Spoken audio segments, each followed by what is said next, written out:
I'm a friend. If you would just give me 2 to 3 minutes of your time this afternoon or this morning, whenever you're watching this video, I'd appreciate it. If you're getting this video, it's because I believe that you biblically are a leader. Now, biblically, a leader is a servant, is someone who has a position where they can influence somebody in edification, helping them become more like Jesus Christ. And you may not see that in your life, but there are people in your life that you are called to lead. You're a dad, most likely. If you're getting this video, you're a dad. You're called to lead your children. You're a husband. You're called to lead your wife. And that leading doesn't mean putting them under. It actually means coming underneath them and lifting them up. It's different than the umbrella theory where there's God and then there's the husband and then there's the wife and kids underneath that. I don't hold to that theory. I believe that a true leader comes underneath those he's serving and lifts them up. So our job as a leader is to intimately take the people that we are called to lead and help them grow to the area. It's interesting. A shepherd will drive the sheep from behind the sheep. The shepherd will lead from, they say, from the front, and it's not true. He leads from within. The guard dogs will come around and they'll lead out. Sometimes the sheep get ahead of him. The shepherd doesn't worry so much about that. He worries about when the sheep go in a direction they don't like. Here's the thing, though. We're sheep too. We're here to lead those who God desires to have a life full of glory for Jesus, and to do that, we need to be intentional. So here at Faithway, here's what I'm asking you guys to think about and ponder. Pray about how you can be intentional about your leadership, about your servanthood, and as we develop this path of discipleship for Faithway, which we'll hear about this Sunday. If you haven't heard about it already, you'll hear about this Sunday as we develop this and we see God use it. It's a biblical path of practical discipleship, and we need to be intentional about producing that in our families, in our friends, in our lives. As a leader, we need to be intentional about that.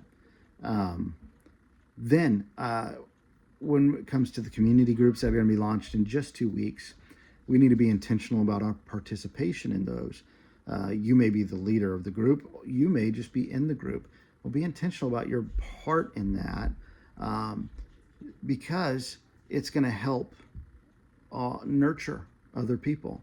You see, the reason Faithway has kind of stayed the same size for the last 2 years. We grew exponentially during COVID, and then we've lost some recently, and it's hurt some aspects of our church. But God knows He's in control, and we are here to be leaders.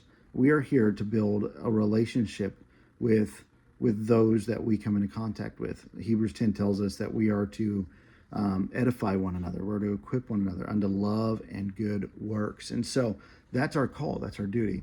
The leadership community in a church needs to be unified, but it also needs to be focused on intentionally nurturing and intentionally receiving nurture. We need to continue to be nurtured by God. Yes, through Bible reading, through prayer, but also through healthy, godly gospel communication with one another.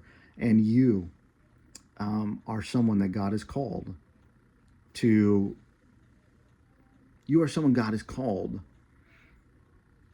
to help nurture someone at Faithway. Relationships do not happen without intentionality. Let me rephrase that. Healthy relationships do not happen without intentionality. You and your spouse, if you want a healthy relationship, you need to be intentional about the time you spend together. You need to be intentional about how you talk to one another. You need to be intentional about how you foresee the future with one another, with your children, same thing. With your relationship with Jesus, you could either have excuses or be intentional and grow. You can have excuses and stay stagnant in your relationship with Jesus, or you can be intentional and grow in your relationship with Jesus. You are either going to give excuses why you can't be a part of what God's doing, or you're going to be intentional in the relationships that God has called you to be intentional about. And for some of you, that's just your family. That's just your family.